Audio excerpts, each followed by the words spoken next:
Olá, está começando agora mais um Tricotando comigo, Wilton Vital, e no programa de hoje eu trago, depois de grande tentativa, grande esforço, uma pessoa que veio se tornando um amigo, uma pessoa super legal, supostamente engraçada, supostamente comediante, que é o Vanderlei Grilo. Grilo, obrigado por ter aceitado. Prazer, obrigado. Fico feliz mesmo, lisonjeado, é um prazer, gosto de você. E poder falar, poder bater papo, poder tricotar, né? Ai, É muito bom, né? quando a gente criou Tricotando, eu não sabia que ia ter esse sentimento de vergonha alheia quando as pessoas falam como verbo, mas as pessoas Mas é usam. legal. E eu gosto também, porque a gente ganhou o direito de usar a palavra tricotando como marca. Né? Legal. Sim, aí, tem um Rzinho, não sei se colocaram um Rzinho na registrado, logo, mas é pra ter, tá bom? Legal. Porque custou caro. Legal, pô. Grilo, Prazer. Tu é a segunda pessoa que trabalha com comédia que veio participar do Tricotando, porém você é a primeira pessoa que vai pro ar. Tá? Ah, é mesmo? Sim, porque o primeiro Tricotando com comediante era com o Diego Becker, porém a gente gravou que nem o nosso nariz. A gente tava bem cansado naquele dia, e já que eu conheço o Becker, se eu quiser conversar com ele, eu dou um jeito. Eu falei, vamos jogar fora, vamos fazer um negócio bom. Fazer de novo depois. Então, agradeça seus tamborzinhos que você é o primeiro. Que bom, que honra, legal. Mas também fico lisonjeado também, porque eu também gosto muito do trabalho do Becker, né? Então é um cara muito legal. Que bom. Ó, primeira pergunta que eu te faço. Vamos lá. Você é exclusivamente comediante?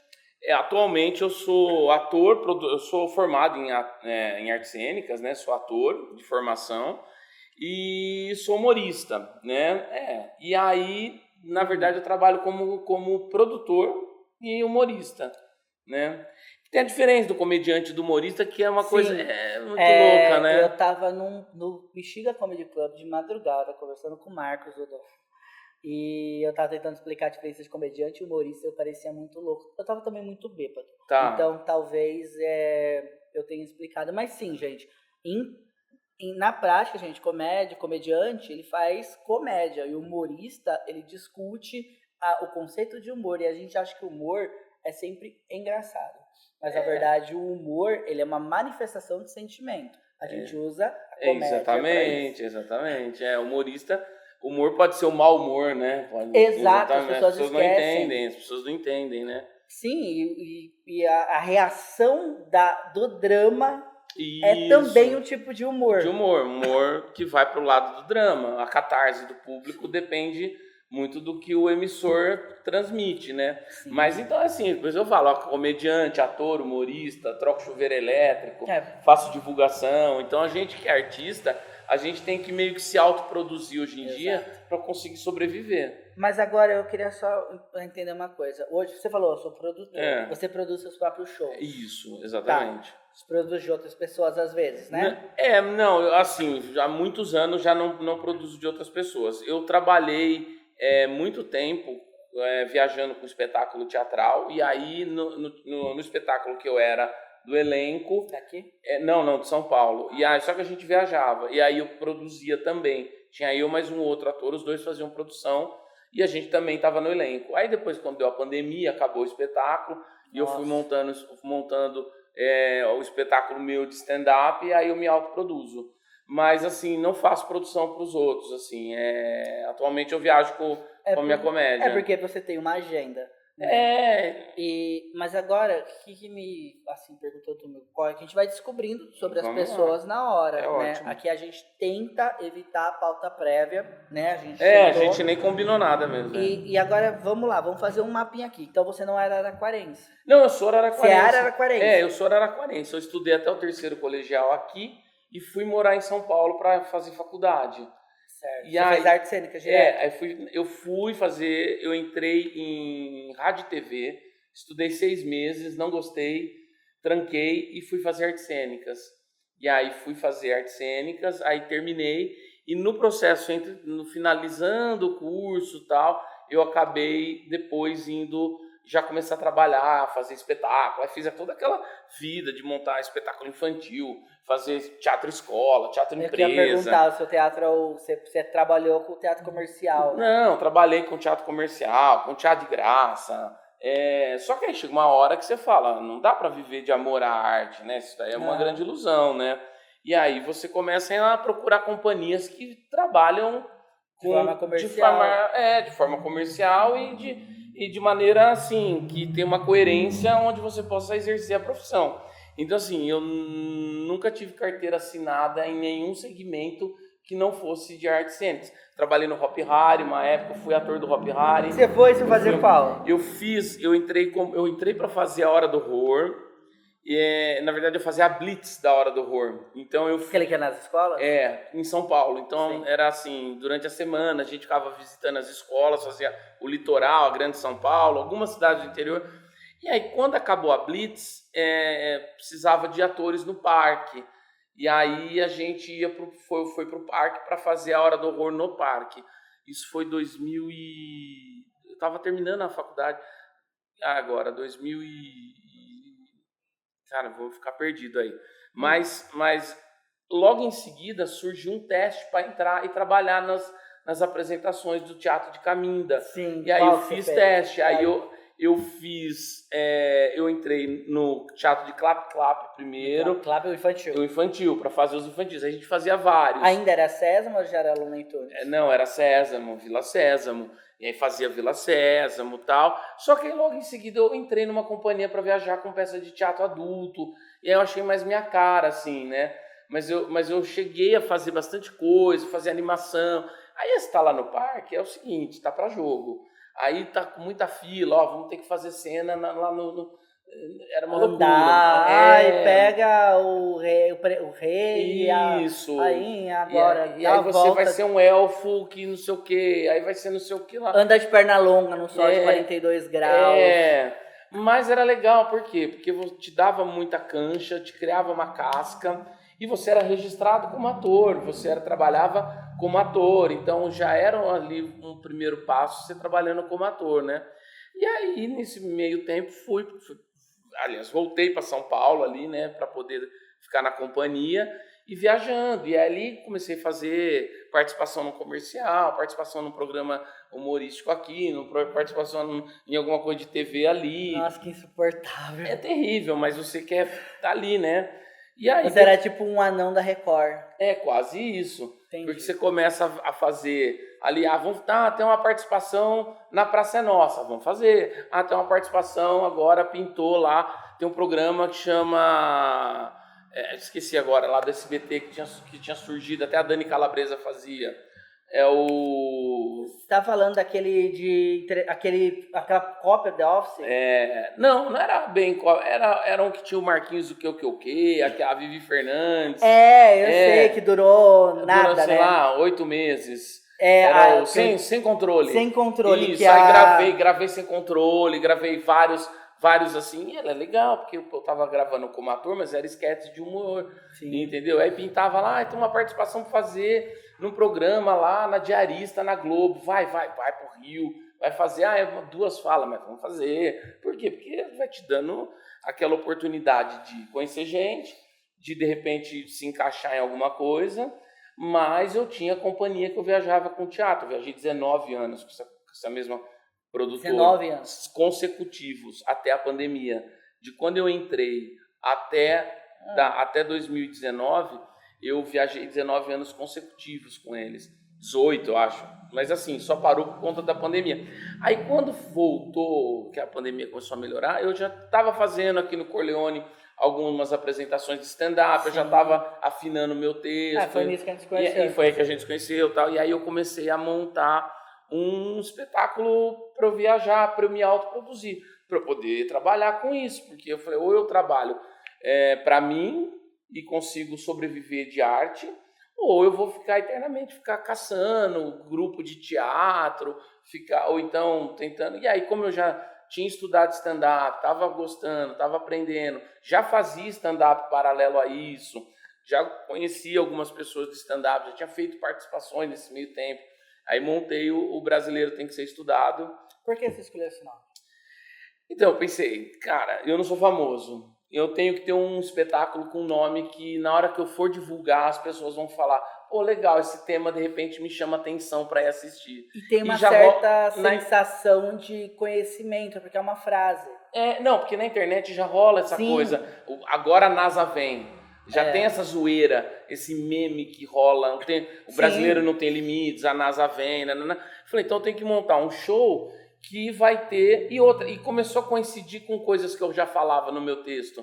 Coisas do cotidiano, coisas. Quer dizer, na verdade, você pegar qualquer piada de pobre e mudar a palavra pobre pro brasileiro, vai funcionar. Ah, o brasileiro faz isso, entendeu? Funciona. Mas lógico que a gente não faz piada pronta, é tudo piada, evidente. tudo piada que a gente escreve do zero, não é piada de salão, não é anedota, é piada de salão. Então, mas se você pegar uma anedota que seja lá do Ari Toledo, de pobre, que ele fala, o pobre não tem, você mudar, e brasileiro vai funcionar. E se você falar assim, desse jeito meia, você já tá pronto pra qualquer programa no Multishow, né? Exatamente, se falar gritando, né, num tom assim. Num tom assim! Num tom meio circense, Parecia né? todo mundo no derby, acorda com derby. Quando eu acordo muito rouco. Então a gente tem um grupo que essencialmente a gente pede cigarro e cerveja. Skin cigarro, a gente acorda e começa, não, traz 2 derby, dá 2 derby sorte pra tia, vai. Seu grupo só pra fazer isso. A gente tem um grupo só disso. Bom, já sabemos de onde você veio. Você esconde ouro, as pessoas aqui não sabem que você é ator formado. Não, eu sou ator. É que como eu faço stand-up hoje e só foquei nisso, muita gente não sabe, mas assim, a maior parte, assim, eu, sei lá, 15 espetáculos já viajando profissionalmente, com DRT, claro, e tal, e trabalhando como ator, essencialmente. Se eu pegar minha carreira toda, assim, desde que eu comecei, 80% é como ator. 80% como ator e de teatro, e fazendo diversos tipos de papéis e viajando em vários lugares, em teatro, em salão paroquial, em centro cultural, em teatro de arena, em praça pública, e por aí vai, entendeu? E aí, mas desde que seja uma profissão. Desde muito novo eu tive o entendimento de que você tem que encarar como um trabalho aquilo que você vai fazer. Tem muita gente que entra para fazer arte cênica, para fazer teatro, e não leva a sério, ou deixa se levar por comentários. Ah, mas você faz teatro ou trabalho? Não, peraí. Não, você tem que concentrar, focar e tentar viver daquilo e trabalhar. Só que, assim, não é fácil. Mas qual profissão é fácil? Você tem aqui uma estrutura. Se você não abrir, não divulgar, não for, também é difícil. Tem uma estrutura e uma dívida depois. Tem uma dívida, e você tem que trabalhar, tudo é difícil. Então, assim, as pessoas, mas lógico que é um meio muito nichado, e aí você também tem que entender que você não dá para poder fazer que nem um comerciante, abrir uma porta e esperar o público vir. Vou abrir um teatro em Araraquara, legal, vou ter um público uma semana, 2... Se eu não ficar inventando novidade, eu vou... Se você não tiver uma agenda... Por isso tem que viajar. Aqui eu também sou ator. Eu sei, E aqui a gente discute muito na parte do teatro, sobre a ideia de que as pessoas fazem teatro como terapia. Toda pessoa que está meio zoada da cabeça quer fazer teatro, e aí você vai nas escolas, nas oficinas e tal, você vê que as pessoas estão procurando um teatro de terapia. Faço teatro para aprender a falar em público, para me soltar, como se não fosse uma profissão, como se fosse ser ator. E as pessoas, elas acham que é um negócio que eles vêem na TV, o glamour na TV. Exatamente. Ou para aprender a falar em público, né? Ou então para distrair a cabeça. Eu tinha um dia livre na semana, comecei a fazer teatro para fazer amizade. Tudo bem, não é terapia, pode ser terapêutico. O teatro pode ser terapêutico, mas apesar de não ser uma terapia. Mas antes de tudo isso, é uma manifestação artística e... um trabalho, uma profissão, é regulamentada. É uma profissão. Exatamente. Precisa pagar as contas. Né? Exatamente. E assim, vamos falar de Araraquara, por mais que isso seja replicado em todo o Brasil. Uhum. A classe artística, ela sofre pra caramba, porque são poucas oportunidades, a gente precisa muito do apoio do terceiro setor ou do Estado, né, edital, momentos, etc. Né? Quando você fala de produzir tudo mais, eu lembro muito da nossa história. A história não só tricotando, como a da OCV, Sim. como a história de carreira mesmo. O que acontece? A gente fazia muito disso, por exemplo. Não sei se... É que assim, essa história tem quase uma década de pausa, então a gente acaba precisando recontar. Sim. Eu e o Argel, nós tínhamos uma escola de cinema na cidade, uma escola comunitária de cinema, que era gratuita. Ela era mantida exclusivamente por recursos próprios. Então, Argel e eu, nós tínhamos que produzir uma oficina. Quando a gente produzia essa oficina, que seria uma espécie de cursinho, a gente oferecia gratuitamente para as pessoas vinham, a gente produzia conteúdo junto com elas e a gente tinha um site. No nosso site a gente tinha botões que as pessoas anunciavam, botavam a marca da sua empresa. A gente tinha pôster que a gente divulgava em pôster de rua, nossas produções e tudo mais. E obviamente quem fazia toda essa parte comercial? Eu. Rolava os posters de baixo, a pastinha, bate na porta. Oi, tudo bem? Meu nome é Wilton, eu queria saber com quem eu posso falar sobre publicidade. Eu tenho uma escolinha de cinema gratuita. E aí a gente ia. E assim, 30 lojas, uma abertura. 29 não.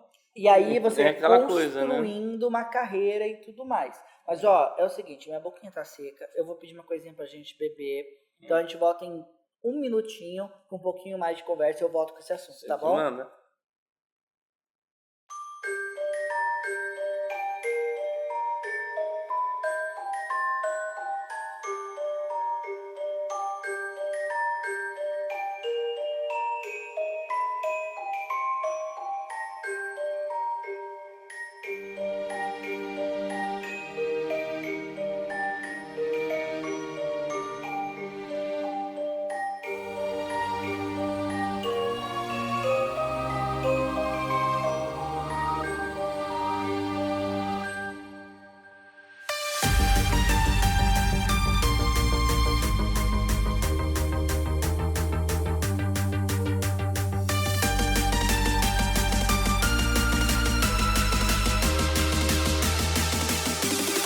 You're a wizard.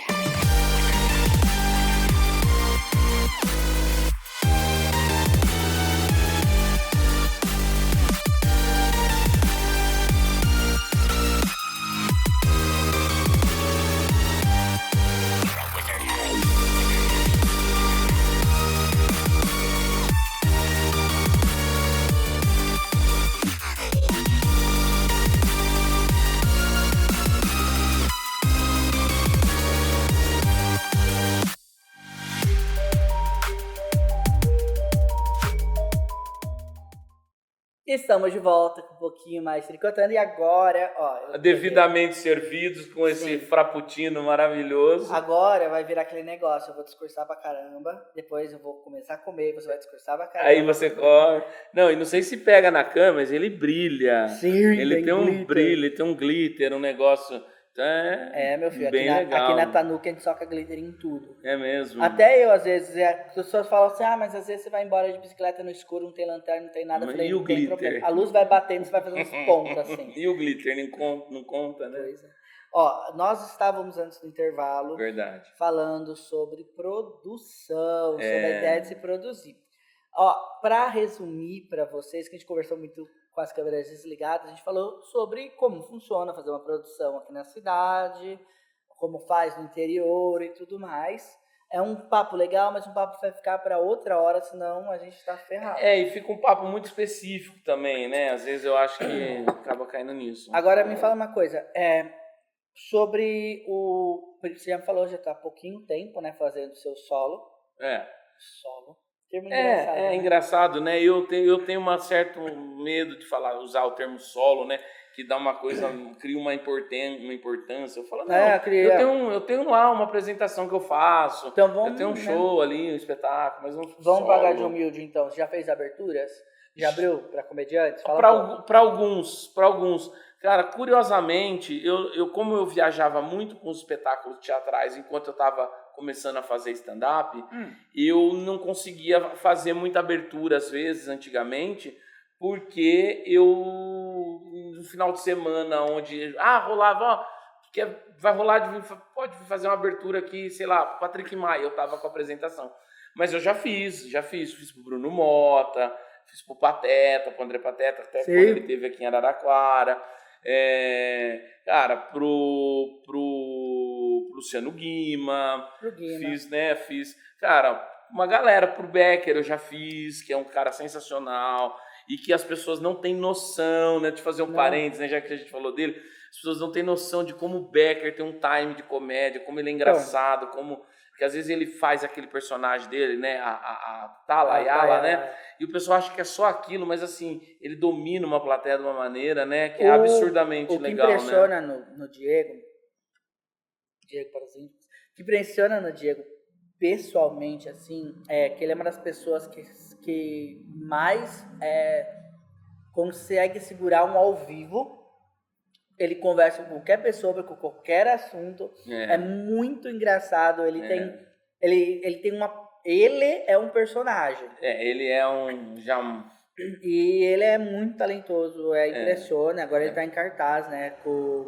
eu vi, ele tá... Ele tá com o Starbrecht no Uma Babá Quase Perfeita. Acho que é isso, né? Acho que é uma babá quase perfeita. Ele vai fazer. E ele é muito bom ator, inclusive. Ele é excelente.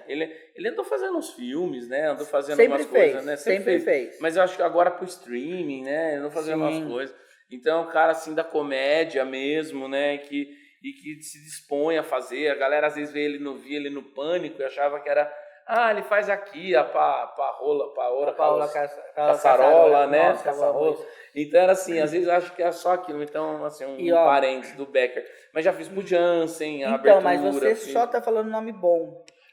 Mas não, assim, de já que é pra são abrir... realmente boas. Não, são bons, Mas assim, que eu fiz abertura pra gente ruim, eu não fiz. Não, porque aí, entendeu? Ruim eu faço o meu. E todo mundo que já veio pra cá, né? Não, já veio muita gente pra cá. A Renata Said. Eu participei com ela de elenco, né? Ela foi headliner, né? Foi a convidada da noite. E eu tava com ela, a Pri Castelo Branco. A Pri, eu tô devendo um negócio pra Pri. A Pri. Eu tô devendo uma coisa pra Pri. Se Deus quiser, ela esqueceu, porque eu não mandei até hoje. Oh, meu Deus. Ela me deu até o endereço já da casa. Mesmo. A Pri é muito gente fina. Ela veio 2 vezes. Eu tive fazendo com ela aí. Cara, então a gente acaba assim, né? E é uma troca, né? Esse momento de você poder fazer uma abertura ali para o humorista é uma troca, porque você conhece gente, você aprende, você convive ali, né? E tu vira uma vitrine, né? Porque se você fizer uma abertura boa... Porque, você acaba ficando amigo do cara ali, né? Os open mic, que não é o que faz necessariamente a abertura. O open mic é o conceito, gente, das pessoas que no passado era muito comum na arte o open mic, que seria um microfone. Então, um barzinho. Aqui em Araraquara a gente tinha um open mic oficial para todas as artes, que durou inúmeros anos, e eu tô para voltar com isso. O Pocket Show Maldito. Legal, hein? Acontecia no último sábado do mês, no Teatro Wallace. Tá. Simplesmente a gente se inscrevia para fazer o que a gente quisesse. Cantar, ler poesia, dançar, fazer comédia. Eu fazia bastante comédia. Uma vez eu fiz uma cena, com o Argeu fez uma movimentação um pouco ousada comigo, simplesmente quebrou o meu pé. Olha cena. só. Obrigada, Argeu. Então era maldita mesmo. Era maldita mesmo. E era muito engraçado, porque era apresentado, 90% das vezes foi apresentado pela Fabi Virgílio. Que é vereadora, eu adoro isso. Também adoro ela. Porque era a gente... E assim, vou ser honesto com você. Era um open mic, então a gente podia testar coisas. É isso aí. Às vezes a gente bebia um pouquinho durante o processo. Então eu fiz muita coisa esquisita no palco.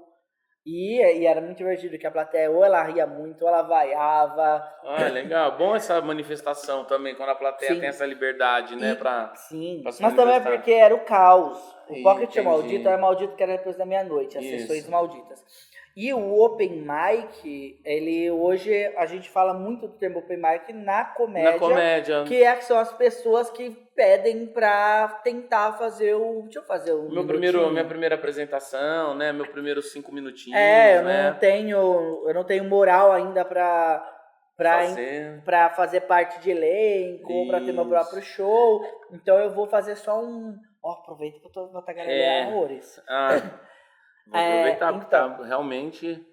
Não, e aí vai ser o caos. Isso daí é muito bom, mas derrete, cai. Não caos. tem problema. Então, o Open Mic, eu posso dizer que eu fiz meia década de Open Mic inventando coisa. Fazendo teatro também, né? Sim, mas a maioria, 99% das vezes as apresentações era comédia, exceto uma vez que a gente teve que ficar pelado no chão, coberto de sangue, gritando, fazendo assim, porque o Luiz Rosário ficava cantando uma música, era o caos. Na minha época de teatro, em São Paulo, tinha umas noites que a gente fazia lá. Esqueci o nome do teatro agora. Era ali perto, no Ruth Escobar, um teatro pequeno lá, o menor. Tem 3 salas na sala menor, a do meio que eles falam, né? Acho que é a sala Gil Vicente. A gente fazia lá, chamava Noite Quebra-Cara, que era isso. Chamava Noite Quebra-Cara. Ah, você tem vontade de vir recitar um poema do Shakespeare? Então vem aqui quebra-cara. E aí tinha sempre uma galera que ia lá. Por que quebrar a cara? Porque não quer dizer que ia ser bom, mas de repente era. Mas alguém ia quebrar a cara, pode ser a plateia que tá esperando o pior. Exatamente. Então, assim, então era uma noite de teste, praticamente. Só que era para atores. Então não era noite de teste desse conceito da galera do stand-up.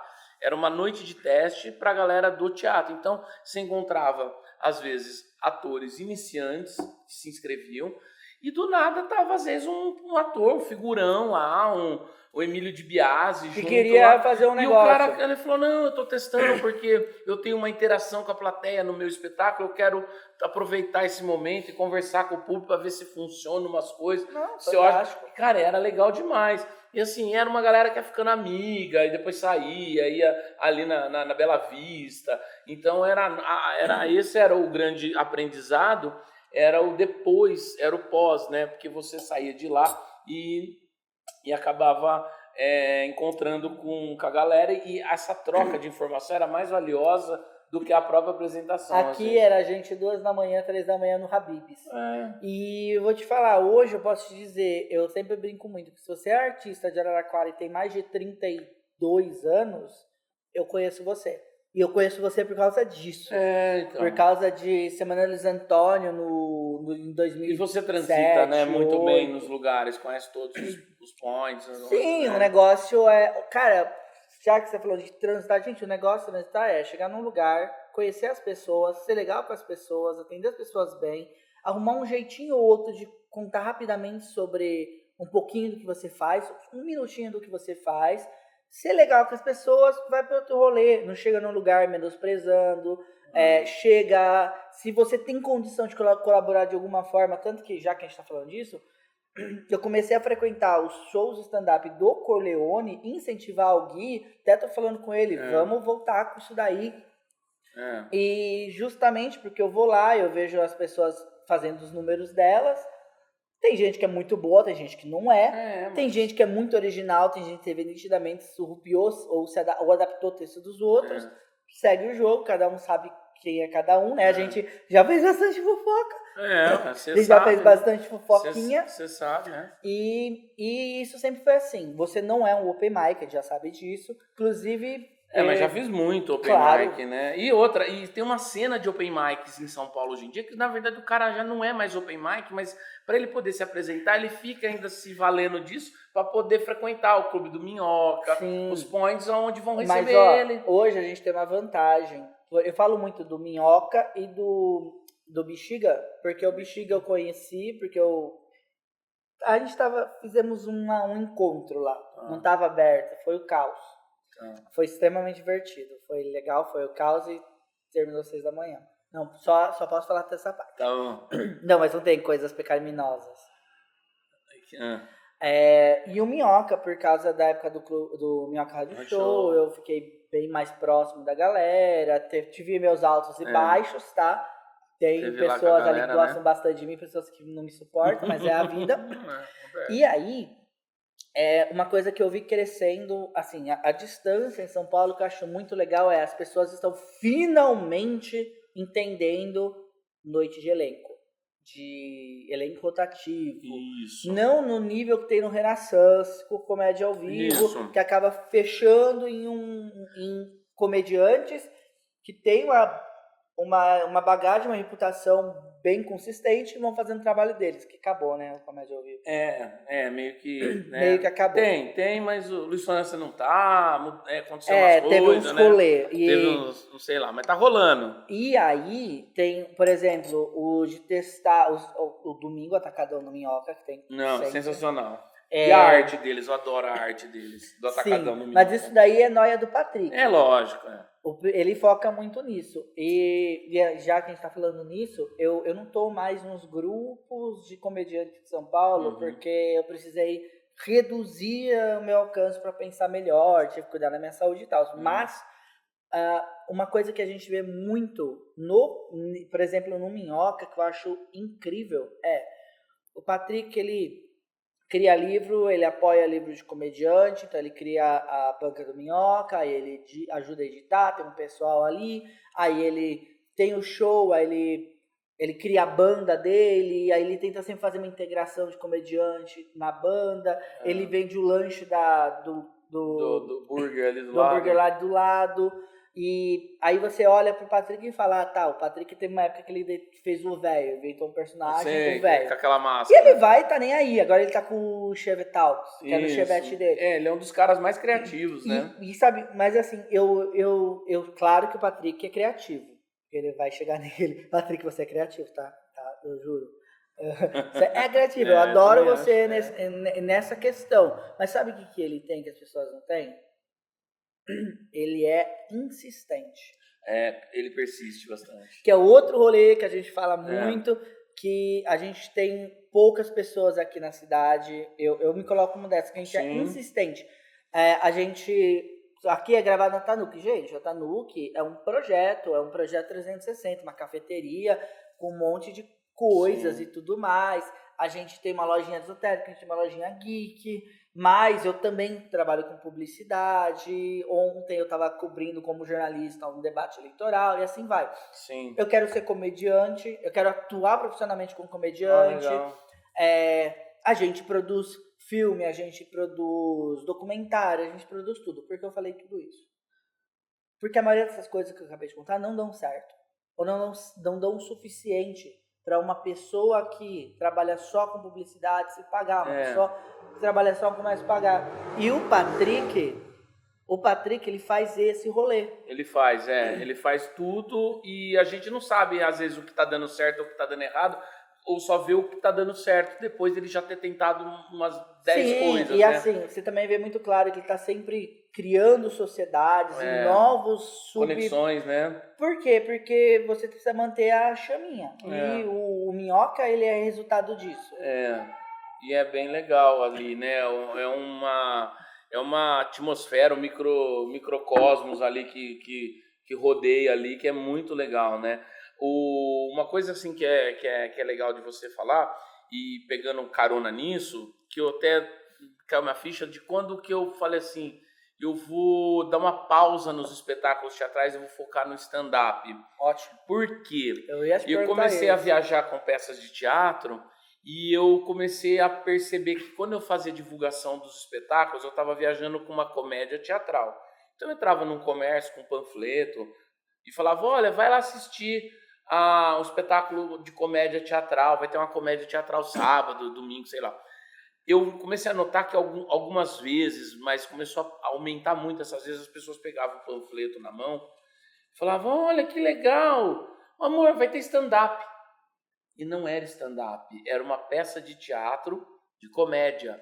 Então, assim, por que eu tô falando disso? Do mérito até do Patrick, enfim, de uma grande geração aí que veio, que ainda tá, da galera conseguir pegar essa palavra comédia stand-up, ou stand-up comedy, ou só stand-up, e meio que virar sinônimo de um evento realmente de comédia, a ponto das pessoas confundirem uma peça de teatro de comédia com stand-up.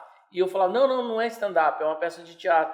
Tá, mas não é comédia? Não é comédia? Então, as pessoas... Por quê?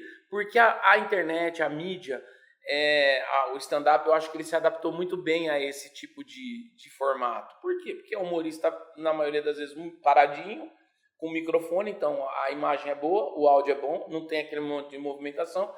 dá para pôr na internet, as pessoas assistem. Uma peça de teatro, você tem cenário, você tem iluminação, você tem que ter 5, 6 câmeras para virar um sai de baixo, para poder ficar uma coisa que... Entendeu? Então é muito difícil você pegar uma peça de teatro e conseguir filmar. E a peça de teatro, ela se repete sempre, é o mesmo texto. O show de stand-up, por mais que o cara tenha um especial, ele consegue ter a liberdade de criar ali 10 minutinhos novos, factuais. Então isso se adaptou muito bem à internet e conseguiu colocar na internet o stand-up. E começou a divulgar isso muito forte, né, para as novas gerações. Sim. A molecada mais nova hoje acha que teatro é o local onde é feito as apresentações de stand-up. E não que o teatro é um meio, é uma comunicação, é uma arte.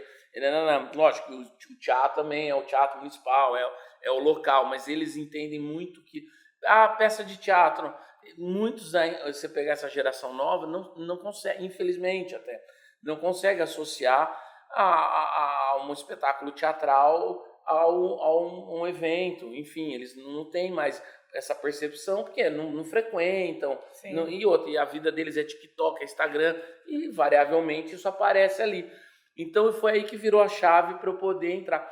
E nisso encaixa o meu trabalho. Por quê? Porque hoje eu consigo divulgar o meu espetáculo e, independente de quem eu sou, mesmo não sendo... Até esses dias eu estava assistindo o 8 Minutos do Rafinha Bastos e do Paul Cabanes, e ele estava falando que na França, nos Estados Unidos, tem a série B do stand-up, tem ali. E no Brasil tem também, não tem muito, mas é porque todo mundo quer ser série A. Também no Brasil, todo mundo quer estar lá, quer ficar amigo dos 4 amigos, quer estar lá no Danilo Gentili, blá, blá, blá. Legal, beleza. Mas eu mesmo, que eles falaram, é o cara que tem ali 10 mil seguidores, que vive de stand-up na Europa. Ele não é famoso, mas ele vive daquilo, e ele também não ganha rios de dinheiro, mas também não é um cara que precisa, às vezes, trabalhar para ganhar um salário mínimo. Exato. Então, e vive do que gosta. E eu faço isso. E aí, isso vai muito... O Patrick é um dos representantes, falando dele, que é um dos caras que mais divulgaram o stand-up ao longo de toda a carreira dele. Sim. Tudo que ele faz é voltado ao stand-up. Lógico que ele conversa com várias galera, mas ele nunca deixa o stand-up. Entre outros, essa geração toda. Então, por exemplo, eu vou hoje numa cidade divulgar, eu falo, vai ter show de stand-up. Os caras não querem mais saber... Mas quem? Às vezes sim. Mas quem que é? Não, eles querem ele quer ir porque é stand-up. Isso é super incrível. Isso é legal. Por quê? Porque é stand-up. É a mesma coisa que você falar assim, vamos tomar um café? Mas o que é? Não, é café. É café, mas é um café. Tem vários tipos de café. Mas você fala, vamos tomar um café? Aí lá na cafeteria o cara decide se o café é bom, se o café é ruim, se é um café frio, você entendeu? Então, eu acho que hoje em dia a gente consegue viver...